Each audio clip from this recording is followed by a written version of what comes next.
Rabbi, dis-moi ce qui dérange ma vie. Vous avez besoin de ça. Vous avez besoin de vous rapprocher. Bon, dis-moi, qu'est-ce qui ne va pas? Qu'est-ce qui me bloque? Qu'est-ce qui me retient? Vous avez besoin de savoir. Parce que si tu ne sais pas, parce que le monde dans lequel nous vivons, les gens voient le moins, mais parlent le plus. Peu sont initiés et beaucoup bavardent.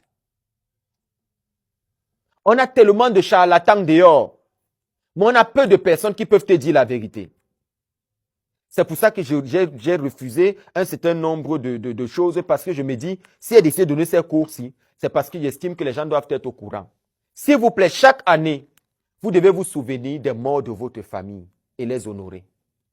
Parce que sachez que ce sont eux qui empêchent des sortilèges d'arriver dans vos vies. La question de Dieu, vous ne la connaissez pas. Même dans la tradition juive, on dit Dieu d'Abraham, Dieu d'Isaac, Dieu de Jacob. Ce sont les ancêtres des Juifs. Vous savez, il y a un chapeau en toutes choses. Ce sont les ancêtres des Juifs. Toi, tes ancêtres sont où? Tu ne peux pas aussi prier, tu appelles ton grand-père de t'aider. Le nom que tu portes sort d'où? Certaines personnes ont leurs papas qui sont décédés. Ils n'allument jamais une bougie pour leur défunt papa.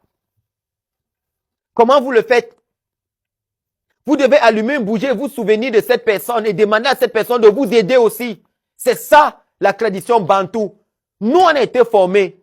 En Israël, on nous disait souvent quoi? Les morts sont plus importants que les vivants.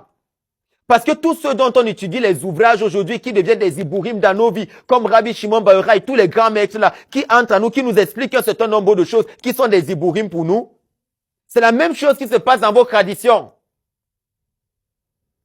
Qui es-tu? Who are you?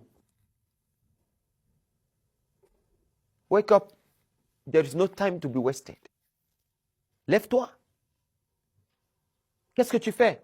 Aujourd'hui, qu'est-ce qui se passe? Les gens ne comprennent plus rien. Les gens, vous savez, l'Afrique est pauvre. Pourquoi? Parce qu'on a enlevé à l'Afrique sa connaissance. Aujourd'hui, on arrive au Cameroun. Le Cameroun, c'est comme l'Afrique en miniature. On a les Bamileke, on a les ceci. Vous allez voir que chacun des peuples est particulier par rapport à un certain héritage. Lorsqu'on parle de l'économie au Cameroun, les qui détiennent ça? Les Bamileke.